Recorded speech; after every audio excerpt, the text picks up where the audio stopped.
हरे कृष्णा। तो मैंने community post डाला था जिसमें मैंने अलग अलग टॉपिक्स दिए थे और उसमें मैंने पूछा था जिस टॉपिक में सबसे ज़्यादा व्यू आएगा, सबसे ज़्यादा वोट्स आएंगे, मैं उस टॉपिक के ऊपर सीरीज़ बनाऊंगा। तो आप लोगों ने सबसे ज़्यादा vote Bhagavad Gita as it is उस पर दिया था। तो ये जो वीडियो होगा ये पहले भगवद गीता के महिमा के ऊपर होगा, क्योंकि हम महिमा का चर्चा क्यों करते हैं, क्योंकि जब हम किसी चीज़ की महिमा के बारे में जानते हैं, ग्लोरीज के बारे में जानते हैं, तब हम उस चीज़ को पढ़ने के लिए, उस चीज़ के बारे में और ज़्यादा जानने के लिए हमारी जो रुझान है, हमारे जो इंटरेस्ट है वो और बहुत ज़्यादा बढ़ जाता है। तो ये जो भगवद गीता है, ये भगवद गीता का जो सिंपल मीनिंग है वो है भगवत गीत। भगवान ने जो गाना गाया, सुंदर सा जो गाना गाया, उसे कहते हैं गीत। अच्छा भला ये गीत सुनना, ये गाना सुनना, ये इतना ज़रूरी क्यों है? हम गाना कब सुनते हैं? जब हम टेंशन में होते हैं, स्ट्रेस में होते हैं, एंग्जाइटी में होते हैं, कंफ्यूजन में होते हैं, क्या करें क्या ना करें, कहाँ जाए, तब हम गाना सुनते हैं। कितने सारे गाना है ना, बॉलीवुड, हॉलीवुड, जॉलीवुड, टॉलीवुड, टॉलीवुड, कितना कुछ है। तो हम गाना सुनते हैं, कानों में घुसता है तो दिल को चैन आता है, दिल को करार आया, हम सुनते हैं ना गाना। हाँ, तो अर्जुन भी कुरुक्षेत्र के जो युद्ध भूमि है, महाभारत का युद्ध शुरू होने से पहले क्या हुआ था, अर्जुन भी एंग्जाइटी में थे, स्ट्रेस में थे, फ्रस्ट्रेशन में थे, क्या करे क्या ना करे उसको कुछ नहीं पता। लेकिन जब उसने भगवान श्री कृष्ण को अप्रोच किया, तब भगवान श्री कृष्ण ने उससे पूछा, अर्जुन सब लोग तो जब टेंशन में होते तब वो लोग गाना सुनते, तुम कौन सा गाना सुनोगे बताओ? बॉलीवुड सुनोगे, हॉलीवुड सुनोगे, टॉलीवुड, जॉलीवुड, कौन सा सुनोगे बताओ? अर्जुन ने कहा मुझे कृष्णावुड सुनना है। तो कृष्णावुड, भगवान श्री कृष्ण ने जो गीत गाया 5000 years ago, the Supreme Lord sung this song in the battlefield of Kurukshetra, morning 7 a.m. The very sublime song, which is very empowering song, divine song, spiritual song, devotional song, empowering song, and inspiring song, and भक्ति वाला song, वो song है श्रीमद् भगवद गीता। अब भला ये भगवद गीता पढ़ना ये इतना ज़रूरी क्यों है हमारे लाइफ में? Because it's a manual of life. जैसे हम अगर कोई गैजेट खरीदते हैं, कुछ गैजेट खरीदते हैं तो उसके साथ हमें एक मैनुअल मिलता है। हम कुछ भी अगर खरीदते हैं तो उसके साथ हमें मैनुअल मिलता है, ताकि उस मैनुअल को हम अच्छे से यूज़ कर सके। अगर हम मैनुअल को गैजेट यूज़ करने के बाद पढ़ते हैं तो हम उस गैजेट का असली इस्तेमाल, अच्छा जो क्या हमें मिलने वाला है उस गैजेट से, कितना बढ़िया हमें फीचर्स मिलने वाला है, best of the best use हम नहीं निकाल पाते अगर हम इस्तेमाल करने से पहले मैनुअल को नहीं पढ़ते। फॉर एग्जाम्पल, स्मार्टफोन हो गया, स्मार्ट वॉच हो गया, आपने खरीदा, अब उसके साथ भी एक मैनुअल आता है। अभी अगर हमने उस मैनुअल को नहीं पढ़ा और हम स्मार्ट वॉच यूज़ कर रहे हैं, स्मार्टफोन यूज़ कर रहे हैं, तो क्या होगा, कुछ समय बाद स्मार्टफोन के ऊपर या स्मार्ट वॉच के ऊपर धूल जम जाएगी या गंदा हो जाएगा। आपने देखा स्मार्टफोन गंदा हो गया, चलो इसमें वॉशिंग मशीन में डाल के धो देता हूँ। आपने उसको वॉशिंग मशीन में डाल के सोटा मार के धो दिए, फिर आप देख रहे हैं अरे स्मार्टफोन चल क्यों नहीं रहा। फिर आप मैनुअल खोलेंगे, उसमें लिखा होगा इसको सोटे मार के नहीं धोना चाहिए, इसे वॉशिंग मशीन में डालकर नहीं धोना चाहिए। तो वो गिल्ट आएगा ना, अरे ये मैंने क्या किया, अरे ये मैंने क्या किया। तो उसी प्रकार जैसे हर चीज़ के लिए एक मैनुअल होता है, जैसे व्हीकल के लिए एक मैनुअल होता है, गाड़ी के लिए भी एक मैनुअल होता है कि हर 5000 किलोमीटर के बाद आप अपनी गाड़ी की जो सर्विसिंग है वो अवश्य कराएं। उसी प्रकार आप अपने जैसे फ़ोन को, जैसे गाड़ी को मैनुअल के हिसाब से चलाते हैं, फ्रिज को, वॉशिंग मशीन को, हर चीज़ को मैनुअल के हिसाब से चलाते हैं, उसी प्रकार इस लाइफ का भी मैनुअल है। क्या लाइफ का भी मैनुअल है? हाँ, लाइफ का मैनुअल है भगवद गीता। अब जिस प्रकार हमें जो मैनुअल होता है वो गैजेट इस्तेमाल करने से पहले पढ़ना चाहिए, गैजेट का बेड़ा गर्क मारने के बाद हमें उस मैनुअल को नहीं खोलना चाहिए। क्योंकि अगर हम गैजेट का बेड़ा गर्क मारने के बाद, उसको ख़राब करने के बाद हम मैनुअल खोलेंगे तो हमें गिल्ट फील होगा, उफ ये मैंने क्या किया, अरे ये मैंने क्या किया, मैंने पहले मैनुअल क्यों नहीं पढ़ा। उसी प्रकार अगर हम ज़िंदगी के आखिर में भगवद गीता खोलेंगे, ज़िंदगी के अंत समय में हम भगवद गीता खोलेंगे, तब हमें गिल्ट होगा, क्योंकि भगवद गीता में तो वही सब लिखा है ना कि ये नहीं करना, वो नहीं करना, ये करना है, वो करना है। लेकिन हम अपने आखिर तक तो हम हर तरीके की लफंगेगिरी, छिछोरेपंती हम सब कुछ कर लेते हैं। इधर घूमते हैं, छम्मक छल्लो लेके हम लोग घूमते हैं, हर तरीके के जो फालतू चीज़ें होते हैं हम कर लेते हैं ना। फिर जब हम भगवद गीता खोलेंगे तो हमें गिल्ट फील होगा कि मैंने ऐसा क्यों किया, ओह ऐसा क्यों हुआ, इश उश ऐसा क्यों हुआ। तो अगर आप अपने जीवन के आखिरी समय में पश्चाताप से बचना चाहते हैं तो अभी ही मौका है, अभी आप भगवद गीता पढ़िए। अब देखिए, भगवद गीता बोलने वाले कृष्ण वो कौन? जवान। भगवद गीता सुनने वाले अर्जुन वो कौन? जवान। हम कलयुग के बेस्ट ऑफ द बेस्ट प्राणी, हम भगवत गीता कब पढ़ेंगे? बुढ़ापे में पढ़ेंगे, जब आंखों में हम आंखें से देख नहीं पाएंगे, अक्षर हिलते हुए नजर आएंगे, तब हम भगवत गीता पढ़ेंगे। वाओ, तब कुछ बचा ही नहीं है, तब तो जिंदगी में क्या करना है क्या नहीं करना कुछ ठिकाने ही नहीं है। 2-3 दिन बाद हम ऊपर स्वर्गगामी, स्वर्ग तो नहीं जाने वाले, नरकी जाएंगे। भगवत गीता पढ़ा नहीं है उसने, नरकी जाएगा। अब ये जो भगवत गीता है, ये भगवत गीता घर में नहीं बोली गई, ये भगवत गीता मंदिर में नहीं बोली गई, ये भगवत गीता कहाँ बोली गई? युद्ध भूमि में, कुरुक्षेत्र की युद्ध भूमि में। क्यों? क्योंकि भगवान श्री कृष्ण को पता है कि हम भी कहीं ना कहीं युद्ध क्षेत्र में है, युद्ध भूमि में है, लेकिन हमारी जो युद्ध भूमि है, हमारे जो युद्ध क्षेत्र है, बैटल फील्ड है, वो बाहर एग्जिस्ट नहीं करती, वो हमारे अंदर एग्जिस्ट करती है। और भगवान श्री कृष्ण के सिर्फ अर्जुन को लड़ाई करने के लिए, सिर्फ प्रोवोक करने के लिए 700 श्लोक बोल देंगे क्या? 700 श्लोक। अगर किसी को सिर्फ प्रोवोक ही करना हो या मोटिवेशन ही करना हो, ऐसे बोलते थे, हे अर्जुन तू मेरा जीजा है रे, तू मेरा जीजा है, तूने मेरी बहन सुभद्रा के साथ तूने विवाह किया है, उसके लिए तू लड़ ले भाई, तू लड़ ले। या फिर ये जो पांडव है, ये जो है दोस्ती का वास्ता है अर्जुन, तुझे मेरा दोस्ती का वास्ता है, छक्के छुड़ा दे इनके, मार दे दुर्योधन को, मार दे शकुनी को, सबको मार दे। या फिर ये भी बोल सकता था भगवान श्री कृष्ण कि इन सब ने मिलकर तुम्हारी पत्नी को भरी सभा में नग्न करने का प्रयास किया और तुम कह रहे हो कि तुम युद्ध नहीं करोगे? सिर्फ मोटिवेट करने के लिए या सिर्फ प्रोवोक करने के लिए 700 श्लोक बोलने की क्या जरूरत है? जरूर भगवत गीता में बहुत कुछ है जो हमें नहीं पता, वो भगवान श्री कृष्ण ने अर्जुन को कहा। अब आप देखिए, ये जो भगवत गीता है, ये भगवत गीता बैटल फील्ड में बोली गई, लेकिन अगर भगवान श्री कृष्ण चाहते तो अर्जुन को द्वारका में भी बुला सकते।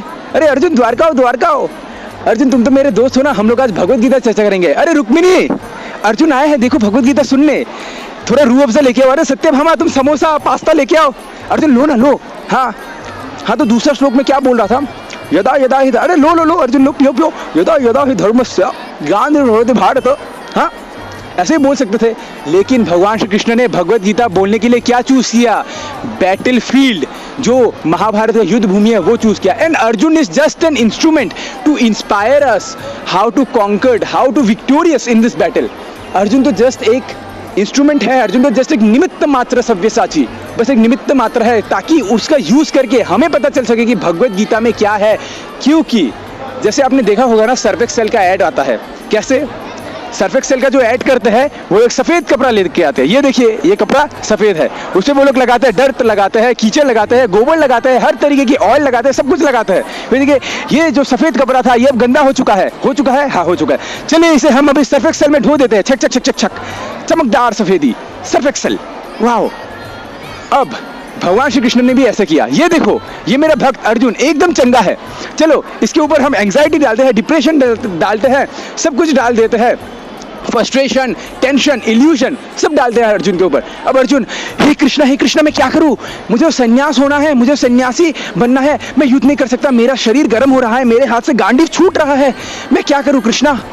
तब अर्जुन ने कहा, देखिए ये मेरा भक्त है, ये अभी गंदा हो चुका है, ये अभी एंग्जाइटी में आ चुका है, चले इसे हम भगवत गीता में धो देते हैं। 45 मिनट्स में भगवत गीता में धो दिया अर्जुन को। फिर अर्जुन कहते हैं, नष्ट मोहम स्मृति लब्धा तत्प्रसादन मयाच्युता। मेरा जो कंफ्यूजन है, मेरा जो मन जो नष्ट हो चुका है, मैं जो मोह में पड़ गया था, वो सब अभी दूर हो गया है, अब आप जो कहेंगे मैं वो करूंगा। अब देखिए, जो सर्फ एक्सेल का ऐड होता है उसमें कपड़ा किसका? सर्फ एक्सेल वालों का। उसमें कपड़े में डर्ट कौन लगाते हैं? सर्फ एक्सेल वाले लगाते हैं। कपड़े को धोते हैं कौन? सर्फ एक्सेल वाले धोते हैं। लेकिन एडवर्टाइजमेंट किसकी हो जाती है? सर्फ एक्सेल की हो जाती है। उसको खरीदता कौन है?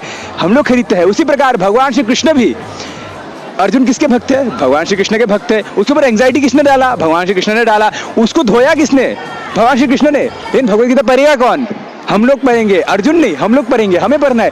अर्जुन तो नर नारायण ऋषि में से नर है, वो तो भगवान श्री कृष्ण के भक्त है, जिसके सखा भगवान श्री कृष्ण है। वो डिप्रेशन में जाएगा क्या कभी? नहीं, वो तो डिप्रेशन में नहीं जाएगा ना। तो इसलिए भगवत गीता हमें अवश्य पढ़ना चाहिए। अब आप देखिए, आदि शंकराचार्य गीता महात्म्य में क्या कहते हैं। गीता महात्म्य से पहले मैं आपको कहना चाहता हूँ कि आदि शंकराचार्य जो कि ग्रेटेस्ट स्कॉलर है, भगवान श्री कृष्ण के अवतार, भगवान शंकर के, भगवान शिव जी के अवतार माने जाते हैं। उनके पास जब उनका शिष्य आया पूछने के लिए, ये हे गुरुदेव आप बताइए, इस संसार में गाए जाने योग्य अगर कुछ है तो वो क्या है? तब आदि शंकराचार्य बिना कुछ सोचे उन्होंने कह दिया, गीता गेयम नाम सहस्त्रम। अगर तुमको कुछ गाना है तो भगवान श्री कृष्ण का जो गीता है वो गाओ, और अगर तुम्हारे पास समय हो तो आप विष्णु के सहस्त्र नाम जप कर सकते हो, लेकिन गीता गाना चाहिए हमें। अब गाने योग्य तो उन्होंने बता दिया, फिर शिष्य ने पूछा ठीक है आपने गाने योग्य बता दिया, अब इस संसार में क्या है जो ध्यान करने योग्य है वो आप बताइए। तब आदि शंकराचार्य ने डायरेक्ट कहा गीता गेयम नाम सहस्त्रम ध्येयम श्रीपति रूपमजेशम। अगर किसी के ऊपर ध्यान लगाना हो तो वो श्रीपति कौन, भगवान श्री कृष्ण, उसके ऊपर हमें ध्यान लगाना चाहिए। गीता गेयम नाम सहस्त्रम ध्येयम श्रीपति रूपमजेशम। अभी आदि शंकराचार्य गीता महात्म्य में क्या कहता है, वो गीता महात्म्य में कहता है कि मलिने मोचनम पुंसा जल स्नान दिने दिने सकृत गीतामृतम स्नानम संसार मलनाशनम। ये जो मलिने मोचनम पुंसा, जैसे हम डेली नहाते हैं, क्यों, शरीर में जो मल है ना, जो साफ करने के लिए हम डव लगाते हैं, बॉडी वॉश लगाते हैं, शैम्पू करते हैं, कंडीशनर करते हैं, इससे तो शरीर का मल साफ हो जाता है ना। मलिने मोचनम पुंसा जल स्नान दिने दिने, जल से हम नहाते हैं शरीर का मल साफ करने के लिए। लेकिन what about the dirt inside, इसके अंदर जो गंदगी है उसको कैसे हम लोग साफ करेंगे। दूसरे पैराग्राफ में क्या कहता है, सकृत गीतामृतम स्नानम संसार मलनाशनम। सकृत, थोड़ा सा अगर हम गीता का जो अमृत है वो पढ़ के उसमें अगर हम स्नान करते हैं ना, तो हृदय के अंदर, दिमाग के अंदर जो डर्ट है वो क्लियर हो जाता है, वो दूर हो जाता है। आगे क्या कहते हैं आदि शंकराचार्य महात्मा में कहते हैं कंफ्यूज मत होना, ये शास्त्र पढ़ लूंगा, वो शास्त्र पढ़ लूंगा, ये कर लूंगा, वो कर लूंगा, कंफ्यूज मत हो। क्यों, सिर्फ भगवत गीता पढ़ो। आदि शंकराचार्य कह रहे हैं सिर्फ भगवत गीता पढ़ो, लेकिन क्यों सिर्फ भगवत गीता, दूसरे शास्त्र भी तो है। आदि शंकराचार्य कहते यह स्वयं पद्मनाभस्य मुख पद्म विनिश्रितम। ये जो भगवत गीता है ये स्वयं भगवान श्री कृष्ण के जो मुख से है उससे उर्दित हो रहे हैं। बाकी शास्त्र तो सिर्फ मनुष्य ने लिखे हैं, लेकिन भगवान श्री कृष्ण जो उनके जो मुख पद्म है उससे आ रहा है भगवत गीता। और आप देखिए ये जो भगवत गीता है ये भगवान श्री कृष्ण का बहुत ही ज्यादा प्रिय है। कैसे, जैसे वेणु होती है ना भगवान श्री कृष्ण की बांसुरी, वो हमेशा भगवान श्री कृष्ण के होठों से चिपकी हुई रहती है, भगवान श्री कृष्ण के साथ चिपकी हुई रहती है। अब आप देखिए एक चीज आप नोटिस कीजिए, हम अपने होठों के नजदीक सबको नहीं आने देते, जो स्पेशल होता है ना हम सिर्फ उसी को अपने होठों के नजदीक आने देते हैं। जैसे भगवान श्री कृष्ण सबको अपने होठों के नजदीक नहीं आने देते, सिर्फ वेणु को आने दिए। उसी प्रकार भगवत गीता भी भगवान श्री कृष्ण के होठ से निकला है, तो भगवान श्री कृष्ण का जो प्रिय है वो वेणु भी है, और क्योंकि भगवान श्री कृष्ण के होठ से निकला है भगवत गीता, वो भी भगवान श्री कृष्ण का बहुत प्रिय है। क्यों, क्योंकि हम सबको अपने होठों के नजदीक नहीं आने देते, जो स्पेशल है हम उनको अपने होठों के नजदीक आने देते हैं। उसी प्रकार भगवत गीता भी भगवान श्री कृष्ण के होठों से निकला है। और आदि शंकराचार्य आगे क्या कहते हैं महात्मा में, एकम शास्त्रम देवकीपुत्र गीतम एको देवो देवकीपुत्र एको मंत्र तस्य नामानि यानी कर्मप्य एकम तस्य देवस्य सेवा।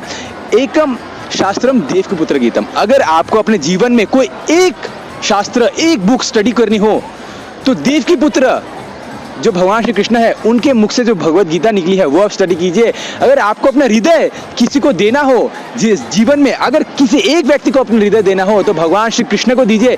अगर कोई एक मंत्र आपको जाप करना हो तो वो भगवान श्री कृष्ण का नाम आप जाप कीजिए। अगर कोई एक कर्म, भक्तिमय कर्म आपको करना हो तो आप वो भगवान श्री कृष्ण की सेवा कीजिए। कर्मप्य एकम तस्य देवस्य सेवा।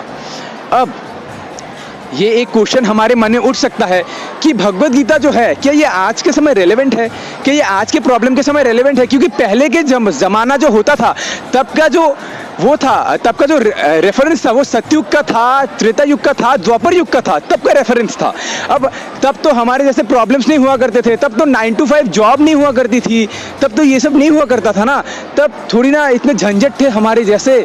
और आजकल के जो मॉडर्न बुक्स है उसमें नए नए हमें नॉलेज मिलती है, लेकिन भगवत गीता तो कितने पुराना है, क्या उस पर अभी हमें नॉलेज मिलता है, मॉडर्न नॉलेज? क्या ये रेलेवेंट है अभी भी भगवत गीता हमारे लाइफ के लिए?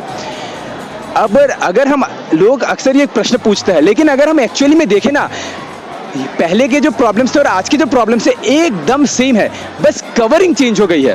पहले अगर वो साड़ी पहनती थी तो आज वो मिनी स्कर्ट पहनती है, लेकिन पैकेजिंग तो सेम है ना, पैकेजिंग तो सेम है, तो थोड़ा कवरिंग चेंज हो गया है, बस दैट्स द ओनली डिफरेंस। लेकिन पहले भी लस्ट था, आज भी लस्ट है, पहले भी एंगर था, आज भी एंगर है, पहले भी ग्रीड था, आज भी ग्रीड है, पहले भी इल्यूशन था, आज भी इल्यूशन है, पहले भी डलनेस था, आज भी डलनेस है, पहले भी गॉडलेसनेस था, आज भी गॉडलेसनेस है।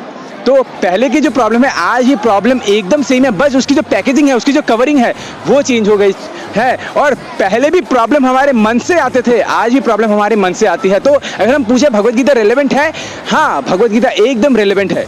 और अगर अभी कोई हमें पूछे कि अच्छा भगवत गीता रेलेवेंट है, तो ये बताइए अगर बच्चे कहना ना माने तो भगवान श्री कृष्ण भगवत गीता में क्या श्लोक कह रहे हैं?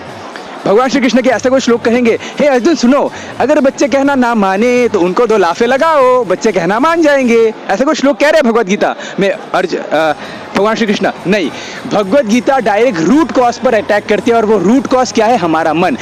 दुनिया में जितने भी सारी प्रॉब्लम्स है वो प्रॉब्लम इतने बड़े नहीं होता जितना बड़ा हमारा मन उस प्रॉब्लम को कर देता है। तो इसलिए भगवान श्री कृष्ण डायरेक्ट मन में अटैक करता है, डायरेक्ट हमारे जो सॉफ्टवेयर है उस पर अटैक करते हैं। हार्डवेयर तो सबका ठीक है, हार्डवेयर तो सबका चंगा है, लेकिन जो सॉफ्टवेयर है ना उसके अंदर वायरस घुस चुका है। जैसे अगर हमारे लैपटॉप के अंदर वायरस घुस चुका है तो हम क्या रन करते हैं?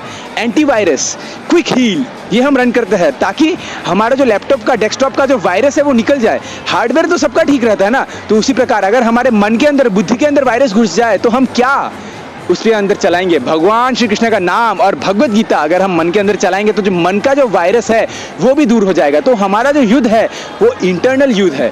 क्यों? क्योंकि हम अपने मन से कहीं ना कहीं हारे हुए हैं। इसलिए there is a saying, self conquest is the greatest victory. हम बाहर तो झंडे गाड़ लेते हैं, बाहर तो हम ट्रॉफीज कलेक्ट कर लेते हैं, सर्टिफिकेट कलेक्ट कर लेते हैं, लेकिन हम अपने अंदर का जो युद्ध है हम उससे हार जाते हैं।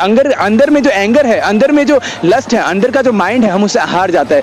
हो सकता है हम इस पूरे संसार के राजा बन जाए, लेकिन हम अपने मन का गुलाम बन के रहेंगे। इसलिए हम अगर भगवत गीता पढ़ेंगे, हो सकता है हम संसार के राजा ना बने, लेकिन हम अपने मन का राजा अगर बन जाएंगे ना, तो हम किसी भी परिस्थिति में हम खुश रह सकेंगे, सेटिस्फाइड रह सकेंगे। इसलिए भगवत गीता बोली गई है ताकि हम अपने मन को कंट्रोल कर सके। और आपने सुना ही होगा, मन के हारे हार है, मन के जीते जीत। तो ये है पहला पार्ट, इस पे मैंने इतना ही डिस्कस किया। सेकंड पार्ट में मैं डिस्कस करूंगा कुछ मिसकंसेप्शन, कुछ डाउट्स, कुछ अफवाहें जो भगवत गीता को लेकर बोली गई है, वो हम लोग सेकंड पार्ट में डिस्कस करेंगे। तो ये पहला पार्ट था, आशा करता हूँ आप सबको अच्छा लगा होगा। Hare Krishna, thank you very much for watching.